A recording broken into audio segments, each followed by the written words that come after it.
কি হয়েছে কি গগিন্নি? মেয়ে নাকি বলছে জমাই একটা মেয়ে নিয়ে পালিয়ে গেছে, তাই বলছে। তাই নাকি ভুদা? ভালো করে জিজ্ঞেস করো গো। কি হয়েছে বল তো মা, ভালো করে বল। কাজ কর মা, ফোনে ফোনে সব কথা বলা সম্ভব নয়। তুই যেখানেই আছিস, যেভাবে আছিস, আমার বাড়ি আয় একবার তাড়াতাড়ি করে। ঠিক আছে রে মা, তুই একটু অপেক্ষা কর, আমি এই মুহূর্তে বাড়ি থেকে তোর বাবা আর আমি বেরিয়ে চললাম। আচ্ছা ঠিক আছে, তুই তাড়াতাড়ি চলে আয়, আমি ফোন রাখলাম। হয়েছে কি গগিন্নি? একটু ভালো করে খুলে বলো না মারা, সব সময় অত পেঁচাল করো কেন তুমি? তুই জমাই পেদা কুকুর বেটা, কোথাকার কোন একটা সতীনকে নিয়ে পালিয়ে গেছে, আমার মেয়েকে ঘরে রেখে দিয়ে। আরে সর্বনাশ, এ খান কি ছেলে কি কাজ করেছে বলো দেখিনি। তাহলে এখন কি করবে গিন্নি ভাবছো? তুমি এক কাজ করো, এই মুহূর্তে এখনই আমার সাথে চলো, এখনই ট্রেন আছে, এই ট্রেনে গেলেই আমি তাড়াতাড়ি করে চলে যেতে পারবো। ঠিক আছে লাউড়া, চলো।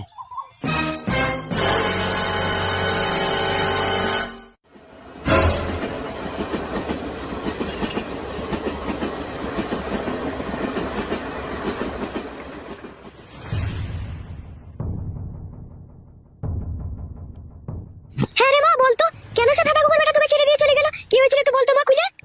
মারে, তোর বাড়ি থেকে যখন আমি সোনার জিনিস দুটো নিয়ে এলাম, তখন ও বাড়ি এসে ও বাড়িতেই বসেছিল। আমি আসা মাত্রই আমাকে বললো, জিনিস নিয়ে এসেছিস? আমি বললাম হ্যাঁ নিয়ে এসেছি। তো ও তখন বললো, ওই জিনিসটা আমার হাতে দে। আমি ওর হাতে জিনিসটা দিয়ে দিলাম। তারপরে ও আমাকে বললো, আমি এই জিনিসটাকে দিয়ে বন্দুক দিয়ে ছাগল নিয়ে আসবো। দিয়ে ছাগল তো আর নিয়ে এলো না, রাত্রি 9টা-10টার সময় বাড়ি ফিরলো। ফিরে এসে ঘর ঢুকেই প্যান্ট-জামা পাল্টিয়ে নিল। আমি তখন জিজ্ঞেস করছি, হাগো তুমি এত রাত্রে প্যান্ট-জামা পরলে, কোথায় যাবে কোথায়? ও তখন বলছে, লালনপুরে গান হচ্ছে, আমি গান শুনতে যাবো। তা তুই বারণ করলি না, বলি না যে গান শুনতে যেতে হবে না? বারণ করেছিলাম মা, দাদা কুকুর বেটা জোয়ান কি সাপে কুকুর কার কথা শুনে, ও কার কথা শুনে নিজে যা ভালো বুঝে তাই করে। জোরজবরদস্তি করে চলে গেল গান শুনতে। দিয়ে আমাকে বলল, আমি রাত 12টা-1টার সময় ফিরবো, তুই ঘুমিয়ে পড়। আর আমি যখন ঘরে ফিরবো তখন তুই দরজা খটাস খটাস করবে, বাড়ি মারবো, তুই তখন উঠে দরজা খুলবি। দাদা কুকুর বেটা রাত ফুরিয়ে সকাল হয়ে গেল, তাও বাড়ি এলো না। তখন আমি অনেক চিন্তা করি, তখন আর কিছু বুঝতে পারলাম না। বুঝতে না পারার কারণে আমি গেলাম ওর বন্ধুর কাছে।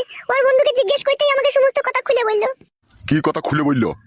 ওর বন্ধুটা বললো যে তোমার স্বামী একটা মেয়ের সাথে ভাব ভালোবাসা করেছে, দিলীপ বলে একটা লোক, তার বউয়ের সাথে ভাব করেছে। সেই মেয়েটাকে নিয়ে যত সম্ভব আমার মন বলছে পালিয়ে গিয়েছে। শালা বৈদ্য কত বড় খান কি ছেলে বলা যায়, দেখো দেখিনি। তাহলে ওকে হ্যাঁ গো, বুড়ো চোদা মিনছে, তাহলে এখন কি করবে বলো?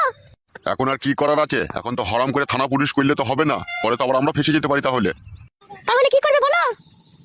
এই গ্রামের যিনি পঞ্চায়েত প্রধান, তাকে এই সমস্ত ঘটনাটাকে খুলে বলতে হবে। পঞ্চায়েত প্রধানের কাছে গেলে সব সমস্যার সমাধান হয়ে যাবে? লেওড়া, সমস্যার সমাধান না হইলেও গ্রামের ওরা একটা ছাতা মাতা, বুঝতে পেরেছো লেওড়া? ওদিকে এইসব বিষয়ে জানিয়ে রাখতে হবে। বাবা ঠিকই বলছে মা, ওর বন্ধুটাও আমাকে এই কথা বলেছিল। তোমার মা বাবাকে ডেকে পঞ্চায়েত প্রধানকে এই কথাটা জানাইতে বলেছিল। তোর বন্ধুটাও এই কথা বলেছিল তোকে? হ্যাঁ মা বলেছিল। তাহলে কি করবে গিন্নি, যাবে নাকি পঞ্চায়েত প্রধানের কাছে? যেতে তো হবে, বিপদে যখন আমরা পড়েছি তখন তো যেতে হবেই। তাহলে আর দেরি করো না গিন্নি, সময়ে সময়ে চলো, উনি বাড়িতে থাকলে দেখা পাওয়া যাবে। আরে মা, জামাই বাবাজি যে ঢেমুনটার সাথে প্রেম ভালোবাসা করেছিল, তুই কি তাকে চিনতিস নাকি মা? না মা, আমি সেই ছুরিকে চিনিও না, আমি তাকে কখনো দেখিওনি, আমি লোকের মুখেই শুনছি। ফিদা কুকুর বেটা জামাইয়ের তালে মনে মনে এই কুমতলব ছিল, আমার বাড়ি থেকে সোনার জিনিস নিয়ে এসে সেই সোনার জিনিস বিক্রি করে দিয়ে কোন ঢেমুনকে যে নিয়ে বেরিয়ে গেল বাড়ি থেকে। ছি ছি ছি ছি, এগুলো লোকে শুনলি বা কি বলে বলো তো? লোকে আবার বাল বলবে নাকি? লোকে তো চাই খাটি মজা লাগিয়ে দেবো, আর মজা দেখবো ওরা। তাহারে মা, জামাই বাবাজির বন্ধুরা কেউ এইসব বিষয়ে জানতো নাকি? একজন জানতো মা, তা সে তো জামাইকে অনেক বারণ করে। তো জামাই শুনে দেখো, তো জামাইয়ের সাথে হাতাহাতি ঝগড়া হয়ে গিয়েছিল, তাও শুনে দেখো সে কাদা কুকুর বেটা। শুনবে কি করে সে শালো? পিড়িতে মজলো মন, কিবা হারি কিবা ডুম। পুরুষ মানুষ হচ্ছে ভালোবেসে যাকে একবার ভালো লেগে যায়, তার জন্য জীবন দিতেও পেছপা হয় না। পেছপা হয় না বললে হবে নাকি? তাহলে লোকে বিয়ে শাদী করার পরে বউ ছেলেকে ফেলে দিয়ে দুটো তিনটি করে বিয়ে করে নিয়ে পালিয়ে যেতে পারতো। তা পারে না কিসের জন্য? দেশে তো আইন কানুন বলে কোনো জিনিস আছে নাকি? ও আইন কাদা এখন পচা সবজির মতো পাল্লা দরে বিক্রি হয়ে গেছে, 25 টাকা 30 টাকা কেজি।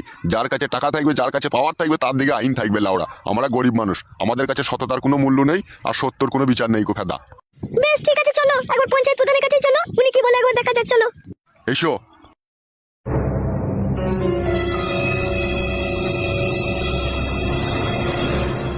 হ্যাঁ বলো দিলীপ বাবু, কি তোমার অভিযোগ আছে বলো। প্রধান সাহেব, আমি আপনার কাছে বড় দুঃখের খবর নিয়ে এসেছি। দিলীপ বাবু কি